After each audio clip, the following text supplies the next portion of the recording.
Dragnet. Ladies and gentlemen, the story you are about to hear is true.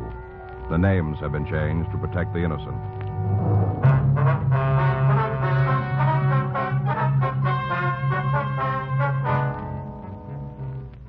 You're a detective sergeant.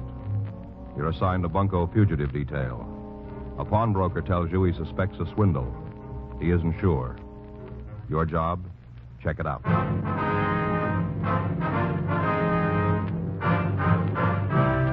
Dragnet, the documented drama of an actual crime. For the next 30 minutes, in cooperation with the Los Angeles Police Department, you will travel step by step on the side of the law through an actual case transcribed from official police files. From beginning to end, from crime to punishment, Dragnet is the story of your police force in action. It was Wednesday, May 18th. It was cool in Los Angeles. We were working the day watch out of Bunko fugitive detail. My partner's Frank Smith. The boss is Captain Didion. My name's Friday. I was on my way into the office, and it was 7:55 a.m. when I got to room 38. Bunko fugitive. Never know. Hi, Joe. Morning. You remember Fred Alpin? Oh, sure. Hi, Fred. Hi. Hold my own, Sergeant. Well, what's new? I'm not sure. Maybe just wasting my time. Yours, too. Fred thinks he stumbled onto a con game, Joe. All right? Don't look that way to me, anyhow. No. Well, what's the sting? Well, I was just telling Smith here. Yeah? A fella came in last night, a little guy. He was kind of timid. Probably never been in a pawn shop before. At least he wasn't a steady. You know, I can spot them straight off. Yeah. Wanted to pawn a ring. Got a big green stone. Fancy setting. All gimmicked up, you know. Mm-hmm. Man's ring. Real fancy, though. Asked me what it was worth. What'd you tell him? Worth $20, maybe 25. Is that what you told him? You know I can't loan full value. You know that. Mm-hmm. I offered him $5. I would have gone up to 10 if he'd have pressed me. That's better than a lot of brokers would give. Did you take the 5? Are you kidding? He went all to pieces. Thought he was going to have a hemorrhage. Started calling me a crook. Said the ring was an emerald. Shouted, screamed all over the place. It's an emerald, he said. A $5,000 emerald. That hunk of glass. Are you sure you didn't make a mistake, Fred? Now, I ask you, Sergeant, would anybody try to pawn a 5G emerald with me, I ask you? Uh-huh. Glass, that's what it was. Green glass. A nice setting, though. What do you think, Joe? Well, the old diamond switch, maybe. Could be. Sounds like the only difference is the color. You get his name, Fred? Yeah, I asked him. He just shouted and carried on, though. He wasn't making any sense at all. Got his license, though. Oh? Yeah, he was parked right in front of the place. Got the number when he drove off. Thought you might want it. Mm-hmm. I wrote it out. Put it in my pocket. It should be right here. Oh, wait a minute. Oh, yeah, here it is. A match folder on the inside. You make it out all right? Yeah, I think so. We'll check it. Uh-huh. Might be a good idea if you got right on it, huh? What do you mean? Well, just before he left my place, he stopped all that carrying on. I think it sunk in what I told him about the ring being no good. Yeah. Got real quiet, you know, kind of like he was making up his mind about something. Yeah. Asked me to sell him a gun.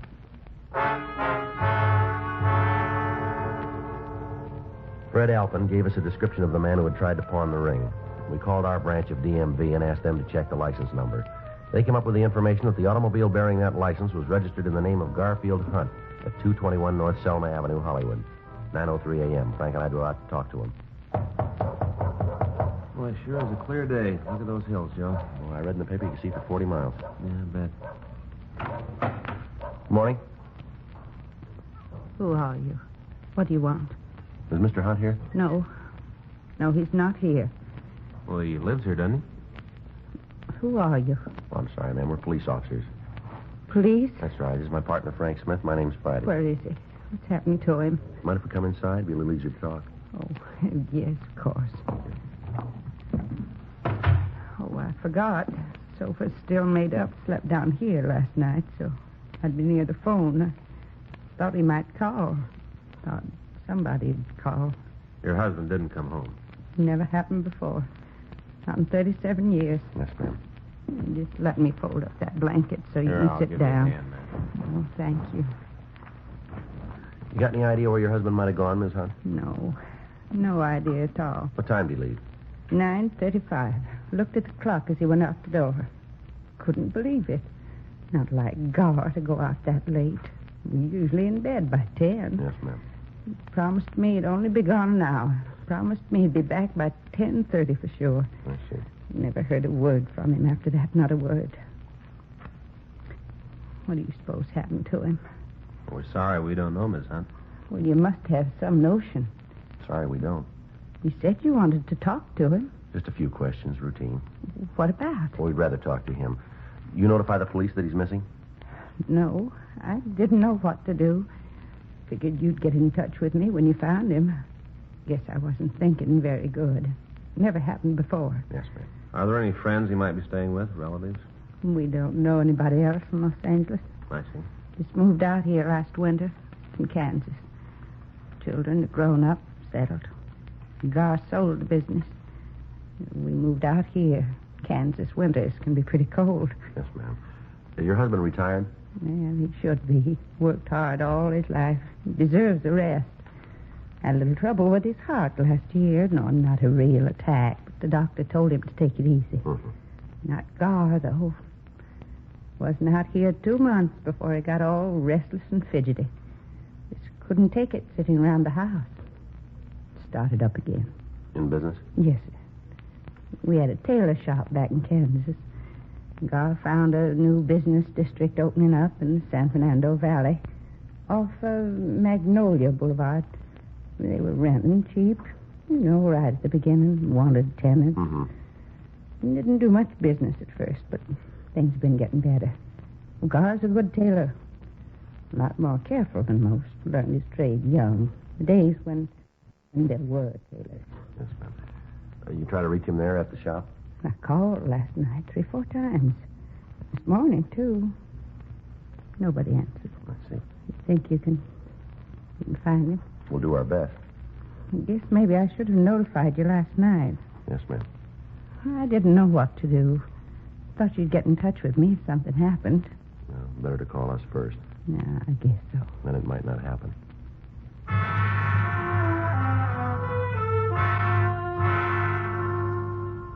Mrs. Hunt gave us a description of her husband. We advised her to make a formal report at the Valley Division.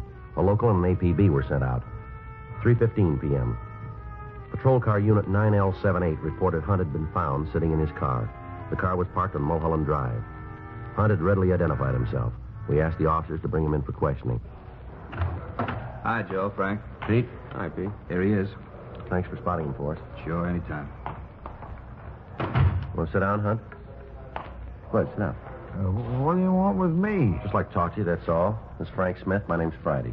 I've never been under arrest before, not once. Well, now, you're not under arrest now, Mr. Hunt. And what am I doing here? Why did those officers make me come with them? Well, you didn't go home last night. Your wife's been worried about you. Well, I was going home when they found me. Wasn't any place else to go. Sarah oughtn't to have called. She didn't call, sir. Well, how'd you find out? You tried to buy a gun. Pawn shop over on Main Street. Oh, Well, what'd you want the gun for? I wouldn't have hurt him. I just wanted my money back. I thought I could scare him. That's all. I don't know nothing about firearms. Thought maybe I could scare him. Who'd you want to scare? Now, who were they? Well, they said they was renting a store next to mine. Said they was jewelers. Could open up a Valley branch for Lassingwells. You know, the big jewelry store downtown here. Uh-huh. Crooks. That's what they were. Out and out crooks. Went looking for them early this morning. Back door to their store was open, the one next to mine. Yes, sir. Go ahead. I couldn't find hide nor hair of them. The place was empty. Just a couple of fakes. Had the windows soaped over so nobody could see what they were up to. Pounding on some old boards, making me think that they was remodeling. Uh-huh. How much money did they get from you? Not them exactly. Fellow working with them. Must have been working with them. Only way it makes sense. Well, now, suppose you tell us about it, will you? He come into my shop the day before yesterday, along about 1 o'clock in the afternoon. Called himself Norman Christ. He said he was from Greeley. Really? That's a town in Colorado where my brother lives. Mm-hmm. Said he knew my brother Ed back there. What do you want with you? Well, he claimed that Ed asked him to look me up, see how I was doing. Probably didn't know Ed at all. They must have told him, them jeweler fellows. Uh-huh. I got to thinking back. Remembered I mentioned having a brother in Colorado one day when we was having lunch. Told him the town, too, Greeley. What happened then? Did he sell you the ring? Oh, you know about that, too. Well, you tried to pawn it, didn't you? No, sir, not really. I just wanted to find out how much it was worth so that I could tell Sarah, I was going to surprise her. Figured that I'd give him another day before I tried to sell it. Well, how'd you happen to buy it? Oh, I wasn't buying it outright. I was just loaning him on it. Mm-hmm. Told me he had a chance to option some property out near Encino. Real bargain. Said he had to close the deal by 5 p.m. that same day. He needed cash for a clincher. Mm-hmm. Had to get the money from Colorado. That's what he said. He was afraid he wouldn't be here in time. He couldn't go to the bank. Didn't have any credit in L.A. Uh-huh. Needed $3,000. He said that if I'd loan him the $3,000, he'd give me back $4,000 first thing the next morning. Offered me his ring for security. He said it was worth $7,000 easy. Said it cost him more than that. You hand the money over? No, sir, not by a darn sight. Told him I didn't have $3,000. I told him straight out. Uh-huh. Said all I had was $1,500 in my savings account. I guess I shouldn't have said that. Afraid not, sir. He told me he might be able to swing it for $1,500. He'd have to go out there and see him in person. Said he'd come back. Did he leave then? No, not right away. I stopped him. I told him there wasn't no point in coming back. I'm no jewel, I said. How do I know that ring's worth $7,000? Told me to get it appraised while he was gone. Told me to take it to any jewel I wanted to. Seemed like he sure trusted me. Leaving a valuable ring like that kind of sold me on him. Mm-hmm. I went next door to ask those fellas who said they was jewelers. Place was locked up, so I figured they was still out to lunch. Mm-hmm. I figured maybe they was in the drugstore down on the corner, see? Did you find him up there? Yes, sir. What'd they say about the ring? Perfect emerald. That's what they said. One of them put a gadget up his eye, looked through it. You know what I mean? Yes, sir, I know. Perfect emerald worth $10,000. Not the flaw in it. Mm-hmm. Acted like they thought it was mine. Offered to buy it if I wanted to sell. I told them about the other fellow. That he needed $3,000. I told them the whole story. I did. Uh-huh. They said they'd loan him $5,000 without batting an eye. Offered to make out a check right then and there. Kind of took my wind away. They were so anxious. I said maybe we could go in 50-50. They put up $1,500. I'd put up $1,500. That way, the guy would have $3,000 if he still needed that much. We could both make a little profit, you know. Mm-hmm. One of them asked me how I wanted the check. Should make it out to me. I told him, oh, make it out to cash. You remember how he signed it? Jones.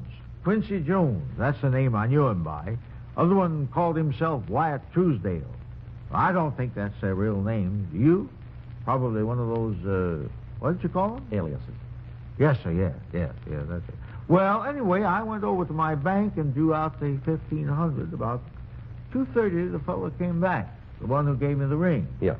Said he tried to talk the real estate people into being satisfied with $1,500.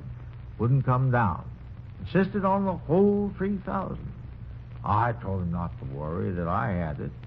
Give him my $1,500 in the check. He said the check would be okay, seeing as how it was on a local bank. He promised that he'd pay me back the next morning. That'd be yesterday. Yes, sir. And when he didn't show up, I wanted to make sure just how much it was worth, the ring, Mm-hmm. in case something had happened to it, in case he didn't come back for it. That's why I went to the pawn shop. Mm-hmm. Offered me $5 for it. The man in the pawn shop. Couldn't believe him at first. Said it was just glass, hunk of glass. Then a great light broke on me. How I'd been tricked. All of a sudden it come to me. Well, why'd you stay out all night? Why didn't you go home? Well, you see, sir, I couldn't face Sarah. I knew I'd been swindled. $1,500. Every cent that we'd saved. Been married 37 years. It was Sarah's money, too. You know. Mm-hmm. Not just because she's my wife. They helped earn it. Well, we'll try and get it back for you, Mr. Hunt.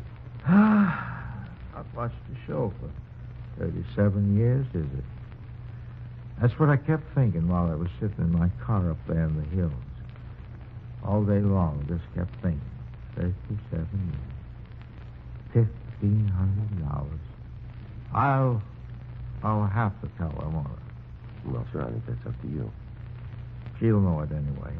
She'll know something's wrong. Yes, sir. Too late to start all over. We won't have them. There's not a chance. Have what, sir? Another 37 years.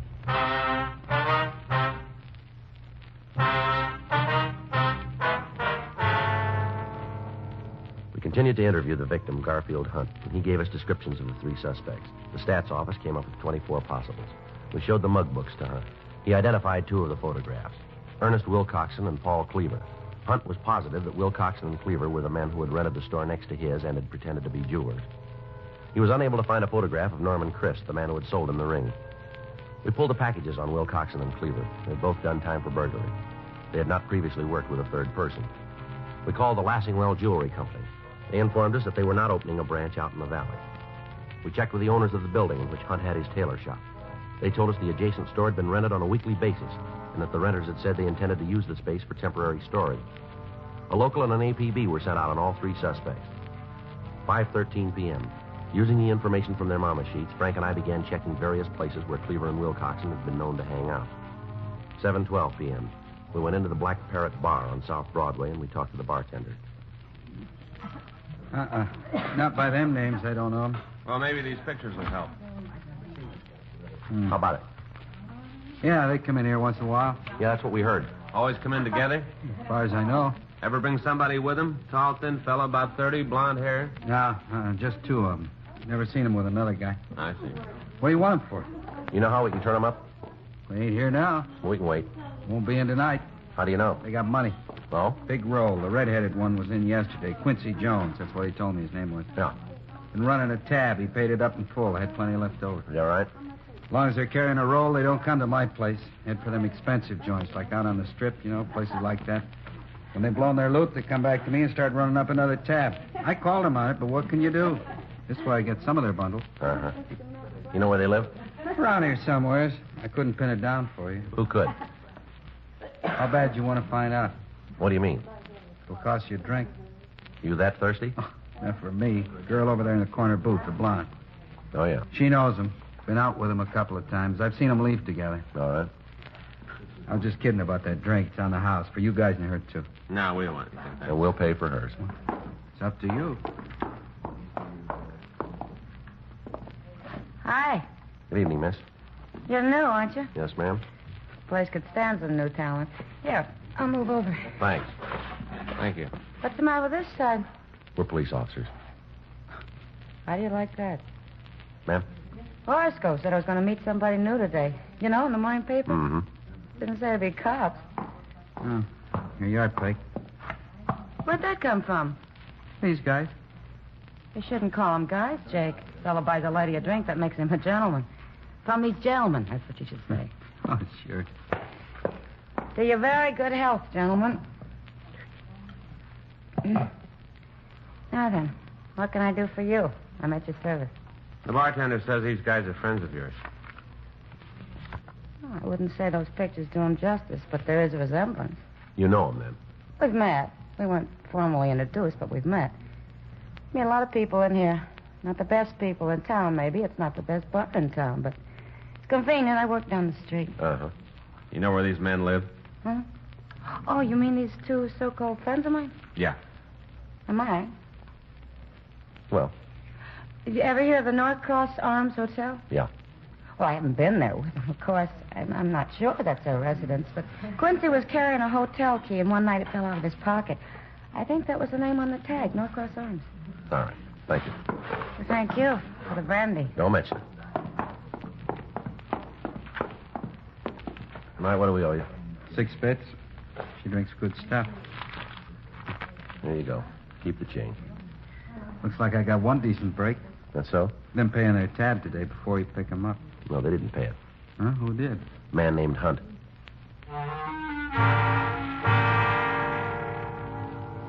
The clerk at the Norcross Arms Hotel told us that 2 men who resembled Wilcoxon and Cleaver were registered under the names of Jones and Truesdale. He said they'd gone out for the evening. He showed us up to their room, 36A. We asked him about the suspect known as Norman Christ. He told us he'd never seen anybody with Wilcoxon and Cleaver who answered Christ's description. 2:48 a.m. Wilcoxon and Cleaver returned to their room. We took him into custody and drove him down to the city hall for questioning. How many times you want to hear Until it? we get the truth. Does Hunt say he gave us any money? He never gave us a cent, did he, Ernie? No, we even paid his lunch tab a couple of times. That's right. Always managed to out-fumble us. Owes us a couple of lunches. He paid him back. What? $1,500 buys a lot of lunches. What 15? You got your share. You've been spending all over town. Hunt say he gave it to us? You still had over $600 when we picked you up. Now, where'd it come from? Hollywood Park. Picked 3 long shots yesterday. You want the names of the horses? Where's Chris? Told you before, never heard of him. Who is he? The guy you worked the game with. Never heard of him. You want to take this rap yourself? What rat? Why'd you rent that store out in the valley? Store? We showed him your mugshots, the man you rented it from. He made you. You want it in person? How about it? Guess they got us there, Ernie. Yeah. We were going to open up a bookie joint. Is that right? Yeah, we changed our minds, looked the situation over, decided it might get a little warm out in the valley, and cleared out. Bookie joint, huh? That's right. Not a jewelry store. What are you talking about? Us jewelers, Ernie and me? That's what you told Hunt. Nothing of the kind. Laid it on the line. Told him we were bookies. Just between us, he was kind of pleased about it. Likes to play the horses himself. Liked the idea of being able to lay a bet so convenient. You're a liar. Now, look. Say, maybe that's what happened to his money. Maybe he lost it on a nag. Come on, let's try it again. Now, why'd you rent the store? You're going to get the same answers. Same questions, same answers. It's a waste of time. We got plenty. 72 hours. That's all you got. You can hold us on suspicion for 72, then you can turn us loose unless you prove something. We'll prove it. How? We didn't take any money from Hunt. Nobody says we did, even him. If he was a mark for this, what's his name, Chris? That's right. How do you wrap us into the package? Hunt never saw us with him. Nobody saw us with We'll him. find somebody. 72 hours, and you got to turn us loose. That's the law. Is that right? We know the law. Why'd you break it?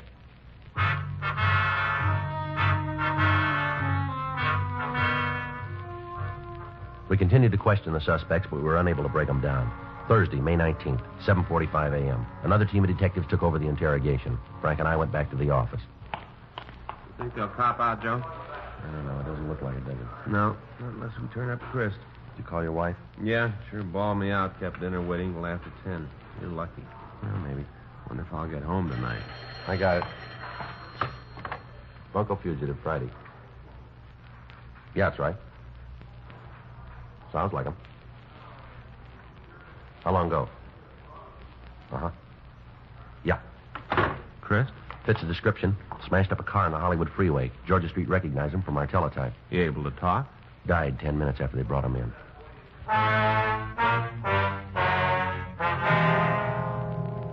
At the morgue, the victim, Garfield Hunt, identified the body. He was positive it was Norman Christ, the man who had sold him the ring. Wilcoxon and Cleaver were also shown the body. They denied it they'd ever seen Christ before. The next day, Friday, May 20th, the evidence against Wilcoxon and Cleaver was taken to the district attorney's office. The complaint was refused. The evidence was deemed insufficient to bring the matter to trial at this time.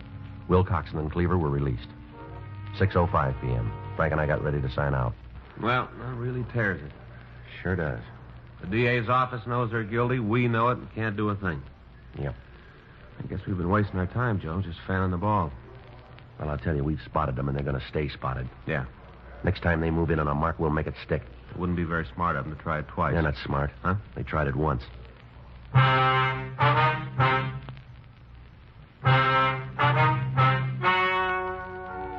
The story you have just heard is true. The names were changed to protect the innocent. 2 months later, on July 12th, Wilcoxon and Cleaver were apprehended for a similar crime. They were charged with 1-count grand theft. On November 6th, trial was held in Department 98, Superior Court, State of California, in and for the County of Los Angeles.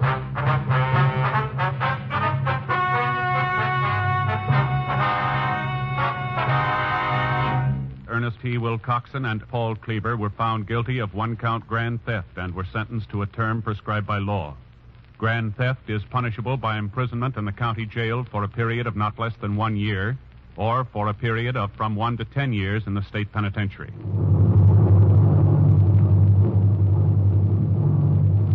You have just heard Dragnet, the authentic story of your police force in action, and starring Jack Webb, a presentation of the United States Armed Forces Radio Service.